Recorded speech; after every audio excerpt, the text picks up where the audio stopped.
मैंने बहुत ट्राई किया कि न्यूबॉर्न रिससिटेशन जो है वो मैं आपको सिखा सकूँ, और ये खासकर उन MBBS बच्चों के लिए है या फिर जो पैरामेडिकल्स हैं जो रिससिटेशन में मदद करते हैं उनके लिए है। पर किसी ने अपने बच्चे पे एक्सपेरिमेंट करने की इजाज़त नहीं दी। तो आज मेरा अपना बेबी डिलीवर होने वाला है सीजेरियन सेक्शन से। थोड़ा लाइकर कम हो गया, पानी जो पेट में होता है वो कम हो गया था, और कॉर्ड अराउंड द नेक यानी कि जो नाभि पे जो होता है कॉर्ड जो होता है वो गर्दन के आसपास आ गया। तो ऑब्स्टेट्रिशियन ने कहा कि सीजेरियन करना ज़रूरी है। ये वार्मर है जो बेबी को वार्म रखेगा। ये क्लॉक रखी है मैंने, स्टॉप क्लॉक। हर 30 सेकेंड का महत्व होता है। जब तक बच्चा माँ के पेट में रहता है, माँ के खून से ही पलता है, माँ उससे ही उसको ऑक्सीजन मिलती है, उससे ही वो बड़ा होता है। पर जैसे ही वो बाहर आता है उसको रोना होता है, इमीडिएट क्राई जरूर। क्यों? क्योंकि उसके लंग्स जो होते हैं वो उसमें फ्लूइड्स होते हैं, वो उसको रिप्लेस करने के लिए पहली जो वो चीखता है तो सारा लंग में एयर भर जाती है, और वो बहुत ज़रूरी है। क्योंकि अगर 30 सेकेंड तक ब्रेन को ऑक्सीजन नहीं मिले तो बच्चे का ब्रेन डैमेज होता है, और वो इरिवर्सिबल डैमेज होता है, यानी कि एक बार डैमेज हो गया तो हो गया, फिर वो उसको कोई बचा नहीं सकता। अम्बू बैग जो होता है मैनुअल ऑक्सीजन कंसंट्रेशन को वो चेंज करके हमें डिलीवर करता है। तो सबसे ज़रूरी अम्बू बैग जो है वो आप पहले ऑक्सीजन उसमें लगा के एक बार चेक करना भी ज़रूरी होता है। चेक करना है मतलब काम कर रहा है नहीं। ये सेल्फ इन्फ्लेटिंग बैग होता है, यानी कि एक बार दबाएंगे तो अपने आप ही ऊपर आता है। लाइट हमेशा सही होनी चाहिए, तभी आप बच्चे में ये ट्यूब डालते हैं। ये ट्यूब डायरेक्टली लंग में जाती है, और हम डायरेक्टली लंग में जो है बच्चे को हवा ऑक्सीजन दे देते हैं ताकि वो बच्चा ब्रीथ करने लगे। आप क्लीन हैंड होना चाहिए। मैंने वॉश कर लिया है, मैंने ग्लव्स रखे हुए हैं। क्लैंप जो है वो क्लीन होना चाहिए। ब्लेड क्लीन होना चाहिए। कटर पुराने ज़माने में नाभि के पास, अम्बिलिकस के पास वो गोबर वगैरह लगा देते थे, उससे बहुत से बच्चों की मौत हो जाती थी, टेटनस हो जाता था। तो वो सब नहीं करना है। ग्लव्स पहनने का तरीका ये होता है कि एक हाथ में पहना, दूसरे हाथ से जब आप ये फ्लेल करते हो तो इस तरह से उठाते हैं, क्योंकि ये हाथ का हाथ अभी स्टेराइल नहीं है। पूरा डाल के पूरा कवर करना। अब टेम्परेचर को मेंटेन करने की बात आती है। उसके बाद एयरवो यानी कि कोई सिक्रीशन हो उसको क्लीन करना है। उसके बाद बच्चे को सांस लेना यानी ब्रीदिंग, और थर्ड आता है सर्कुलेशन, और सबसे लास्ट में पार्ट आता है ड्रग्स का। तो सबसे पहले मैंने बताया आपको वार्म होना चाहिए बेबी, तो उसके लिए हम पोछते हैं। हटा दीजिए ये कपड़ा, हटा दीजिए, हटिए बेटा दी सिक्सर मशीन खोल दो, ऑन कर दो। सबसे पहले वाइट है, 3 स्टेप में वाइट कर देते हैं बच्चे को। नया रिकमेंडेशन पहले जब हम लोग टीचिंग करते थे तो उसमें था कि सेक्शन वगैरह होते थे, अब सेक्शन नहीं होते। अब ना ये इस सेक्शन का यूज़ करते हैं।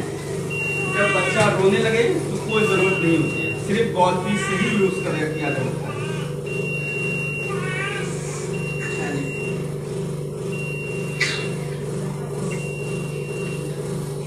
Always first the mouth then nose. पहले नाक जो है पहले मुंह साफ करना है, उसके बाद नाक साफ करना है। हमने वार्म कर दिया है बेबी को। जो नीचे की शीट होती है उसको निकाल के हटा देना क्योंकि ये गीली है।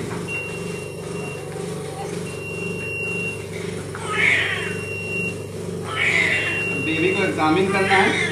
हार्ट रेट गिनने का तरीका दूसरा होता है। उसमें ये है, हार्ट रेट जो है आपको 6 सेकंड तक आपको अम्बिलिकस के बेस पे काउंट करना है, कितना देर होता है।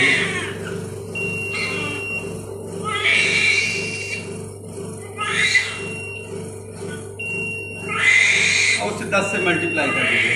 तो इस वक्त हार्ट रेट बेबी का 160 है। मिल्किंग ऑफ कॉर्ड कुछ लोग करते हैं, यानी कि ऐसे ब्लड को ऐसे गिराते हैं, वो मना है, वो नहीं करना है। अभी रिसर्च चल रही है कि सही है कि नहीं, लेकिन डिलेड कॉर्ड क्लैंपी यानी कि 60 सेकेंड के लिए जो गायनिकोलॉजिस्ट थोड़ी पीछे से से छोड़ देते हैं वो अलाउड है। ऐसे ही आप कहाँ बांधते हैं, 2 फिंगर स्किन का हो गया, 2 फिंगर ये लेके बांधते हैं। फिर कभी कभी हम लोगों को ये क्लैम्प कर दिया हमने। अब मैं काटूंगा जब उसको कहीं ब्लड स्पिल ना कर जाए। हाँ भाई,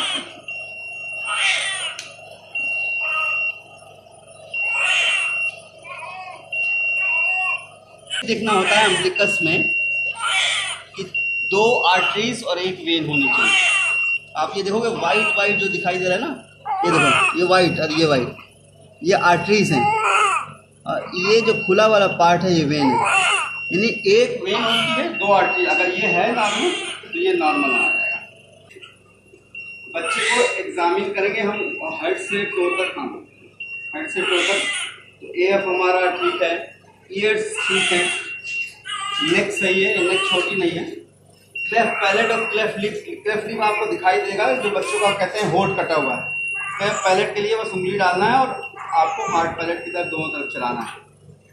उंगलियां देखनी जरूरी है, 5 उंगली हाथ में और 5 उंगलियां पैर में हैं, ठीक है। हेड से कुछ आईज चेक करनी है। आई मैं नाक पे एनजी इसलिए डाल रहा हूँ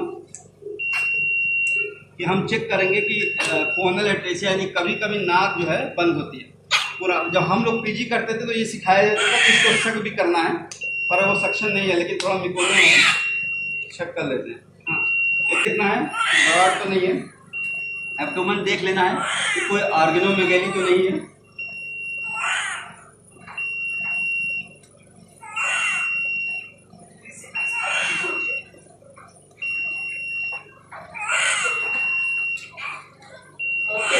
एक टेस्ट होता है बार्टलोज, ताकि कुछ बच्चों में ये डिसलोकेशन होता है हिप का, तो उसको चेक करने के लिए बस आपको हैंड यहाँ रखना है, इनर हैंड जो है जॉइंट्स पे रखना है और एक साथ।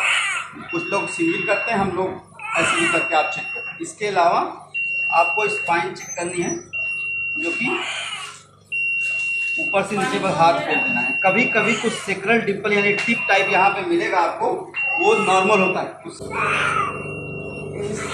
देखो भैया, भाई साहब जो है 3 किलो 700 ग्राम के हैं।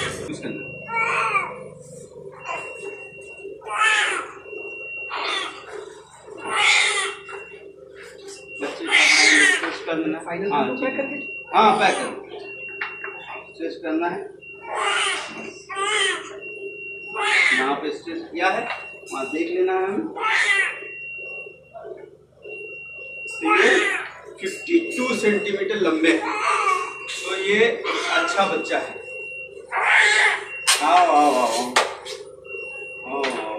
विटामिन के बहुत ज़रूरी है। विटामिन के ये पहला इंजेक्शन बच्चे को लगेगा।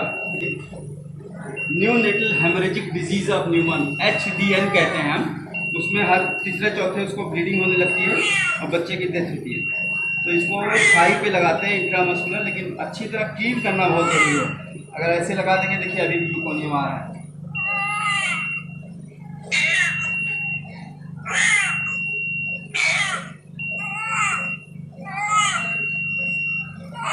इंट्रामस्कुलर आना है, पहला इनका इंजेक्शन पापा ने लगा दिया। हमेशा पुल करना है कि ब्लीडिंग तो नहीं हो रही है। और ये लपेटने का तरीका देख लो, इस बच्चे को बहुत दिन, अब ये रो रहा है ना, जैसे ही मैं इसको लपेटूंगा तो बेबी जो है चुप हो जाएगा। माँ का जो गर्भ में इन्वायरमेंट होता है वो ऊपर वाले ने इस तरह से बनाया हुआ है, इतना कंडक्सिव, इतना अच्छा कि बच्चा उसमें तैरता रहता है। वाम मुझे कोई शोर शराबा नहीं, कुछ नहीं। अब जैसे ही बाहर आता है उसको लाइट दिखाई देती है, उसको जो है टेम्परेचर चेंज होता है, उसको शोर सुनाई देता है, तो उससे बच्चा जितना है इतना रोता है। अभी देखो इसको मैंने लपेट दिया, अभी 2 मिनट चुप हो गए, उन्होंने रोना बंद कर दिया। अब ये हमारे